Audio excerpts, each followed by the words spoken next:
মহাপ্রভুর কাছে, যে বললো যে আমি গোলক থেকে তোমার কাছে চলে এলাম, তুমি আমার সময় দিচ্ছ না, বিষয়টা কি, কি আরম্ভ করেছো এটা?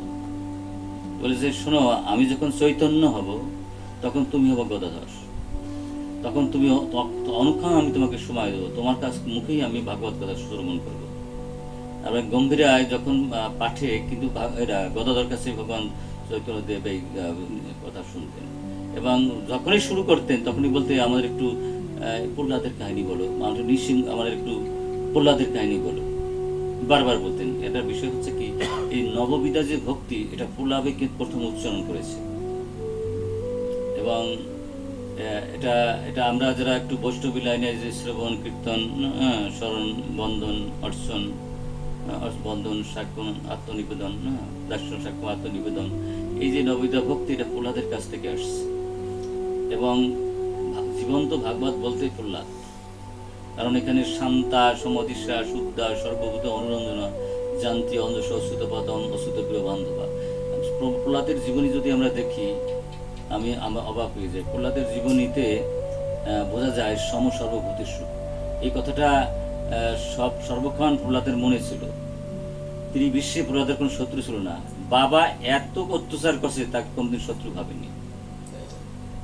আর এটাই এই জন্য এখানে শত্রু নাই, মিত্র নাই, এটা কল্পনা মাত্র, এটা মোহগ্রস্ত জীবের কল্পনা মাত্র। কিসের শত্রু আর কিসের মিত্র? এই জন্য প্রহ্লাদের জীবনে কোনো শত্রু নাই, মিত্র নাই।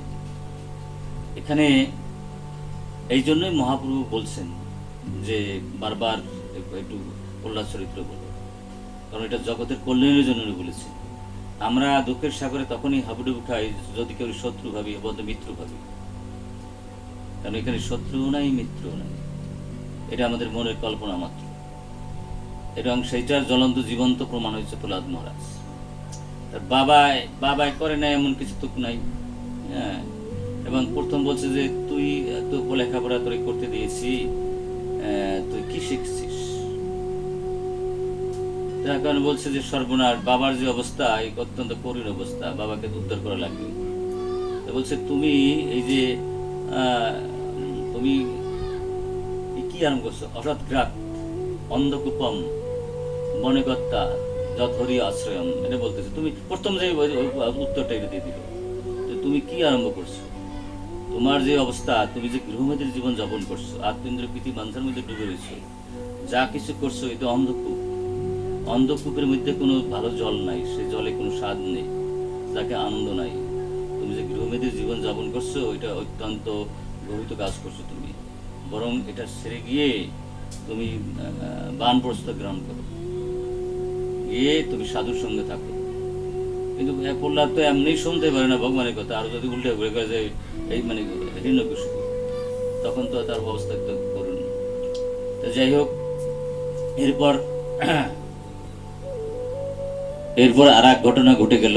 সেই ঘটনা হচ্ছে এই যে ভাবলো কি ছোট মানুষ, হয়তো এটা সে ভালো বুঝতে পারে নাই, তাহলে এখান থেকে যদি তাকে করতে হয়, আমার করা উচিত, দেখে একটা সময় দেই।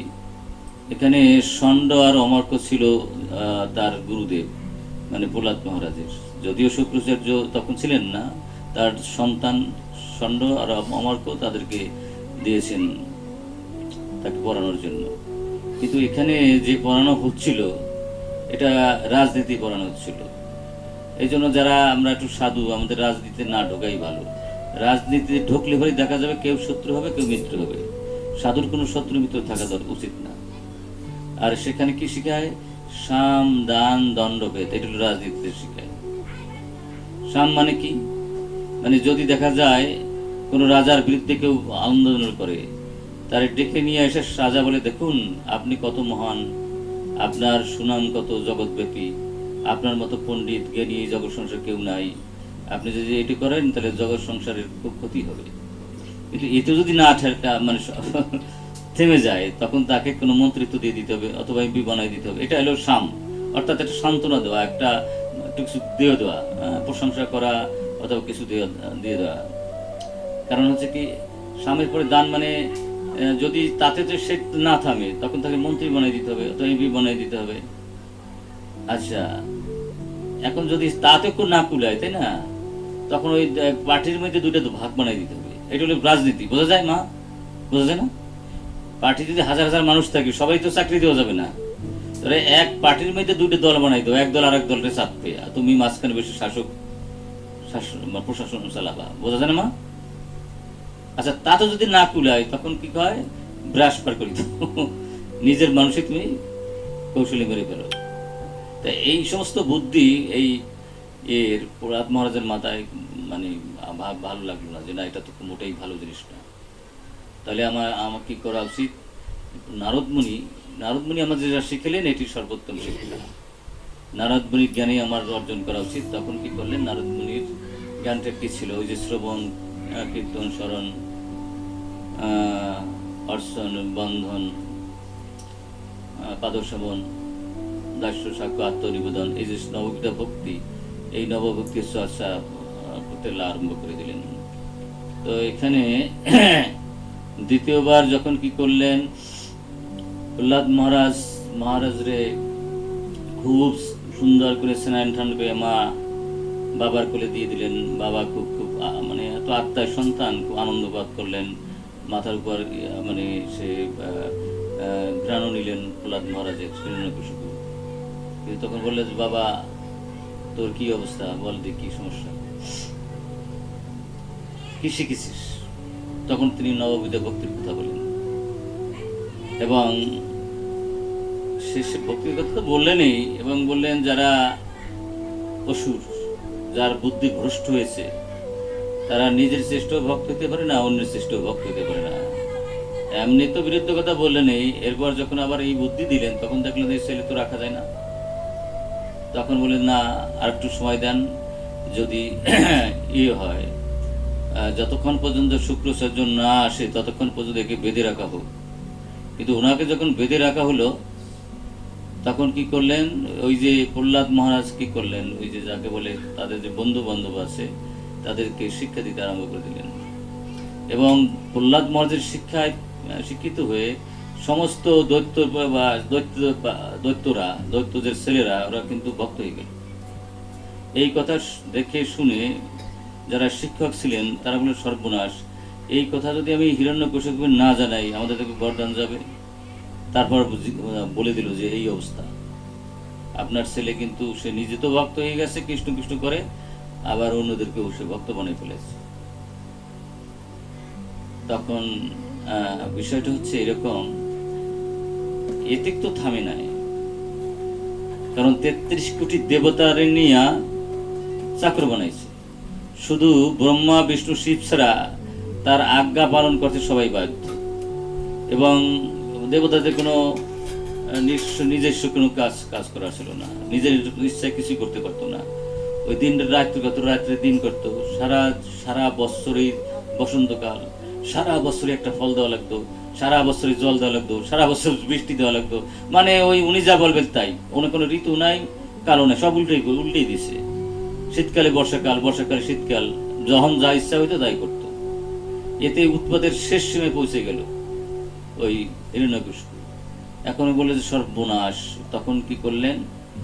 এই হিরণ্যকশিপু চলে গেলেন, দেবতারা গেলেন শ্রী বিষ্ণুর ধ্যানে।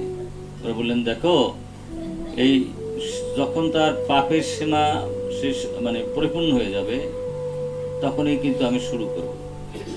সে সমস্ত গাছগুলো কেটে ফেলছে, ব্রাহ্মণ সংস্কৃতি নষ্ট করেছে, সমস্ত নিয়মকানুন উল্টে দিয়েছে। কিন্তু যখনই আমার ভক্তের উপর অত্যাচার করা হবে, তখন কিন্তু আর তার রক্ষা নাই। অচিরেই কারণ আমি সব সহ্য করতে পারি। আমার উপর কেউ যদি অত্যাচার করে, কষ্ট দেয়, আমি সেটা সহ্য করতে পারি।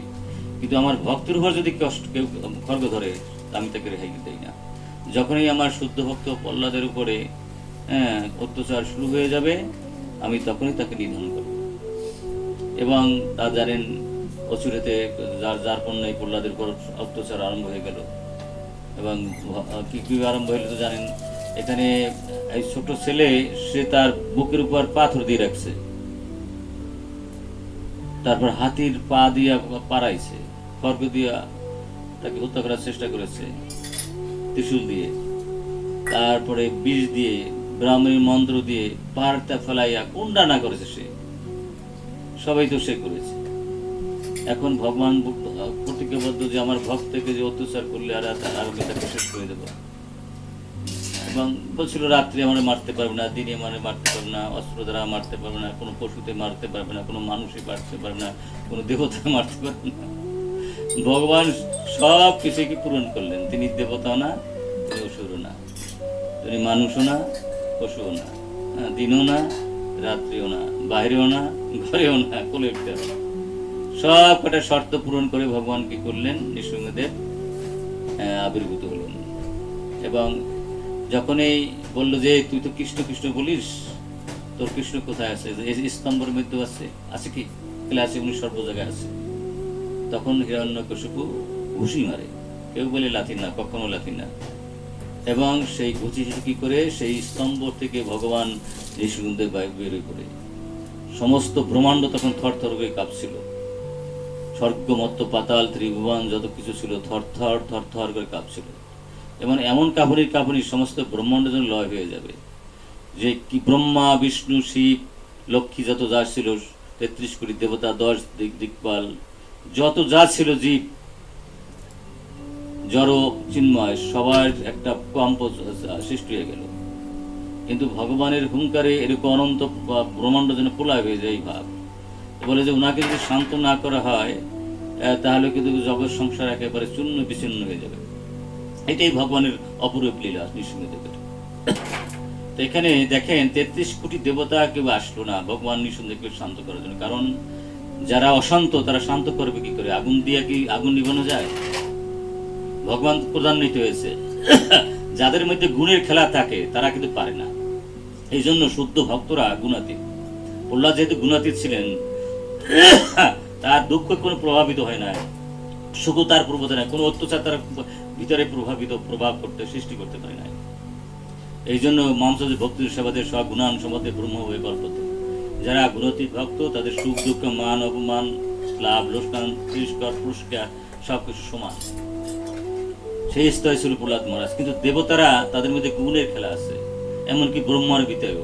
এই যে ব্রহ্মা কখনো অশান্ত হয়ে যায়, ইন্দ্র কখনো অশান্ত হয়ে যায়, ৩৩ কোটি দেবতা কখনো কখনো অশান্ত হয়ে যায়। দেখেন মারামারি কুটাকুটি গুতা দিয়ে লাগাই দেয়। কিন্তু প্রহ্লাদকে এক মুহূর্তের জন্য মারামারি করছে, 1 সেকেন্ড। কারণ তিনি গুণাতীত ছিলেন, শুদ্ধ ভক্ত। এবং সব কিছু নির্বিচারে যে বিধায় কামান যে সময় সেই এই যে নির্মমও ছিলেন এবং কি ছিলেন, কোনো স্পৃহা উনি রাখেননি, কোনো অহংকার তার মধ্যে ছিল না। এই যে গীতার বাণীগুলি পূর্ণ মাত্রায় প্রহ্লাদ মহারাজের চরিত্রে দেখা যায়। আর ভগবান এই সমস্ত চরিত্রগুলো খুব পছন্দ করেন। ৩৩ কোটি দেবতা সেখানে যেতে পারলেন না সাহস করে, 10 দিকপাল তা পারল না, ব্রহ্মা যায় না, সেই বোঝায় না। লক্ষ্মী বলছে তুমি একটু যাও, লক্ষ্মী বলে আমি তো চঞ্চলা, আমি কি করবো যাই ওখানে। তখন সবাই অনুরোধ করলো প্রহ্লাদ তুমি যাও। দেখেন এই ভগবান নৃসিংহদেব কি লীলা। প্রহ্লাদ যাওয়ার সাথে সাথেই ভগবান কি করলেন, তার মাথায় হাত রাখলেন। আর ভগবান অনন্ত ব্রহ্মাণ্ড থর থর থর থর কাঁপতেছে। আর কি করলেন, ভগবান নৃসিংহদেব একেবারে স্তব্ধ, একেবারে শীতল হয়ে গেলেন। কারণ প্রহ্লাদ মহাত্ম শীতল ছিল, শান্ত ছিল। শান্তর স্পর্শে ভগবান পর্যন্ত শান্ত হয়ে গেলেন। এটাও যদি ভগবানের লীলা, ভগবানের শান্ত আর অশান্ত কি আছে? কিন্তু ভক্তের ভক্তকে মহিমান্বিত করার জন্য ভগবান কিন্তু এই লীলাটা করলেন নৃসিংহদেব। নইলে কি এখানে প্রহ্লাদকে দেবতার চেয়ে বড় করলেন, দিকপার চেয়ে বড় করলেন, এমনকি ব্রহ্মা শিবের চেয়ে বড় করে তুললেন। এবং কি করলেন, বললেন যে আমি দেখো আমি অশান্ত হয়ে পড়েছিলাম, ৩৩ কোটি দেবতা আমার কিছু করলো না, 10 দিকপাল আমাকে কিছু করলো না, যত দিয়েছিল এমনকি ব্রহ্মা আসলো না, শিব আসলো না, লক্ষ্মী পাশে বসে বসে থাকলো, কেউ কিছু আমাকে শান্ত করলো না। তোমার স্পর্শে আমি শান্ত হয়ে গেলাম। ভক্ত তারা তো ভক্তই না। আর ভগবান যদি কোনো ভক্তের কিছু দিতে চায়, সে কিসের ভগবান? একটা পেস লাগাই দিছে। তখন দেখেন ভগবানের বুদ্ধির সাথে আর কেউ পারে, আসে কেউ? সমস্ত বিষয় না, বিষয় হচ্ছে আমি সবচেয়ে আনন্দ পাই যদি আমি ভক্তকে কিছু দিতে পারি। তুমি কি আমাকে খুশি করতে চাও না? দেখেন লীলা কাহাকে বলে, এগুলো সব ভগবানের লীলা। ভগবান কর্ম করে না, ক্রিয়া করে না, ভগবান লীলা করে মাত্র। এবং এখানে অনেক কিছু বলার বলে বলেছে, দেখে তাহলে তুমি খুশি হবা আমি যদি নেই? হ্যাঁ, তোমাকে যদি আমি দেই আমি ভগবান খুশি হই, তুমি চাও? তো বলে হ্যাঁ, আমার বাবা না খুব অপরাধী করেছে, সে বৈষ্ণব অপরাধ করেছে, ব্রাহ্মণের চরণে অপরাধ করেছে, এমন কোনো অপরাধ নাই সে করে নাই। তুমি তার সমস্ত অপরাধ মাপ দিয়ে আমার চেয়ে আগে তুমি বৈকুণ্ঠ ধাম নিয়ে নিও। হরে কৃষ্ণ। দেখেন, ভক্ত হলে তার ভক্তের মধ্যে সমস্ত গুণগুলো থাকে। অভক্ত এই জন্য যে কোনো মূল্যে আমাদের সন্তান যদি ভক্ত বানাতে পারতাম, সর্বোত্তম দেওয়া হইতো, পাওয়া হতো। কিন্তু যাদের কপালে নাই, এটা আমরা বড় দুর্ভাগা যদি কেউ ভক্ত সন্তান না বানাতে পারি। একটা পোলাকে জজ ব্যারিস্টার বানাইলাম, পৃথিবীর সর্বশ্রেষ্ঠ জ্ঞানী বানাইলাম, সর্বশ্রেষ্ঠ ধনী বানাইলাম, কিচ্ছু বানাইলাম না, একটা বড় ওষুধ বানিয়ে দিলাম, তাই না? আর যদি শুদ্ধ ভক্ত বানাই দিই তাহলে অনেক কিছু করে দিয়ে গেলাম। এবং ভক্তের মধ্যে সমস্ত গুণগুলো থাকে, অভক্তের মধ্যে কোনো গুণ থাকে না। তো এখন বলতেছে, তুমি কি মহামূর্খ নাকি? তুমি কি মহামূর্খ? তোমার মতো সন্তান যার পরিবারে জন্মগ্রহণ করে তার বাবার মুক্তি চাই নিয়ে আসতে হবে। এইরকম সন্তান যার ঘরে জন্মগ্রহণ করে কিছু না চাইতেই 21 কুল সে উদ্ধারে প্রাপ্ত হয়। তুমি কি মূর্খ নাকি? তোমাকে ভাবছিলাম জ্ঞানী। তুমি নিজের জন্য কিছু চাও, তাহলে তোমার ব্রহ্মলোক চাইলে দেব, তুমি যা চাও তাই দেবো। তুমি কি আমাকে ভুলে যাচ্ছ নাকি?